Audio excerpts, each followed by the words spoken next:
पुरस्कार देत होता, काय सांगाल या संदर्भात? अनेक वर्ष शिवसेना उद्धव बाळासाहेब ठाकरे पक्षाकडून विद्यार्थ्यांचा गुणगौरव सोहळा होत असतो. त्याचसोबत आम्ही करिअर काउन्सिलिंग देखील करत असतो. आणि जे माझ्या आजोबांनी म्हणजे वंदनीय हिंदू सम्राट बाळासाहेब ठाकरेंनी सांगितलेलं आहे की 80% समाजकारण 20% राजकारण, त्याचा हा मोठा भाग. चंद्रकांत खैरे असं म्हणत होते की जी युतीची जबाबदारी आहे ती अनिल परबांकडे दिलेली आहे. ठाकरे बंधू एकत्र येणार. चंद्रकांत खैरे कधी सांगितलं? अच्छा, बोललो. त्यांना जरा फोन करून विचार. तर आपले जे नातेवाईक आहेत ते देखील बोलतात की ठाकरे बंधूंना एकत्र यायला हवं. कोण कोण? आपले नातेवाईक चंदू नामा. बघा, तुम्हाला सांगतो मी आता ह्याच्यात कोण काय बोलतंय, कोणावर काय जबाबदारी आहे, मला वाटतं एक महत्वाचं आहे की आम्ही सतत बोलत आलेलो आहे की महाराष्ट्राच्या हितासाठी, मराठी माणसाच्या हितासाठी, आपल्या समाजाच्या हितासाठी जे कोणी पक्ष सोबत यायला तयार आहेत आम्ही त्यांना घेऊन हा लढा देऊ. कारण उद्या पण आमचा एक मोठा कार्यक्रम आहे, लढा आपल्या मुंबईचा. हे महत्वाचं आपण पाहता, अदानी समूह असेल किंवा भाजप असेल, मुंबई गिळायला निघालेला आहे, महाराष्ट्र गिळायला निघालेला आहे. अनेक अत्याचार या महाराष्ट्रात होत आहे आणि तिथे कुठे ना कुठेतरी एक बदल घडवणं ही आमची जबाबदारी. आणि म्हणून जे कुठचेही पक्ष या महाराष्ट्र हितासाठी लढत आहेत त्यांनी एकत्र येऊन लढणं गरजेचं आहे. काय तारीख काय ठरली आहे का एकत्र येण्याची? हो, असं काय तुम्ही बोलण्याला जा पुढे.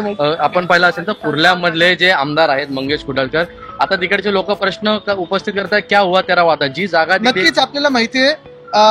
मंगेश कुडाळकर असतील, मीर खोटेचा असतील, हे दोघांनी सांगितलं होतं की जर त्यांचं सरकार आलं तर ते पीएपी आणि पीटीसी हे रद्द करून घेतील. आता मदर डेअरीची जागा असेल, मुलुंड मधल्या जागा असतील, सॉल्ट पॅन, जेव्हा आम्ही तिथे कारशेड हलवली होती तेव्हा केंद्र सरकारनी, भाजपच्या केंद्र सरकारनी तिथे अडचण निर्माण केली होती. सांगितलं होतं सॉल्ट पॅन आम्ही जागा मुंबईला देणार नाही. आणि आता अदानीच्या घाशात घालायला ती भाजपनी जागा बरोबर काढून अदानीच्या घशात घालतात. म्हणजे मालकासाठी सर्व काही करणार हेच आहे. त्या ठिकाणी बोटॅनिक गार्डन होणार होता असं निवडणुकीमध्ये आश्वासन. बोटॅनिकल गार्डन असेल कुठचंही गार्डन करा, पण ही जागा फुकटात म्हणजे 20% दरात जरी दिली असेल तरी व्हर्च्युअली फुकटातच आहे ना. तुम्हाला अशी जागा मिळणार आहे का? तुम्हाला घरावरचं प्रीमियम माफ करून मिळणार आहे का? तुम्हाला 40%चा टीडीआर मिळणार आहे का?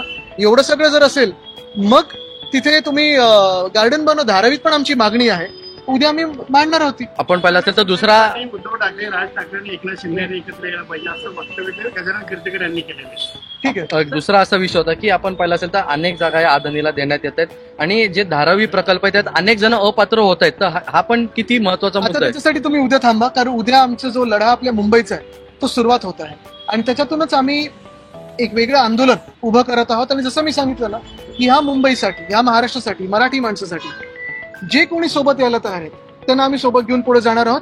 सगळ्या पक्षांना आम्ही अपील करणार आहोत. अर्थात ज्यांचे जे मालक आहेत, अदानी ज्यांचे मालक आहेत त्यांचे काय पुढे ते बोलू शकणार नाही, पण बाकीचे न विचार.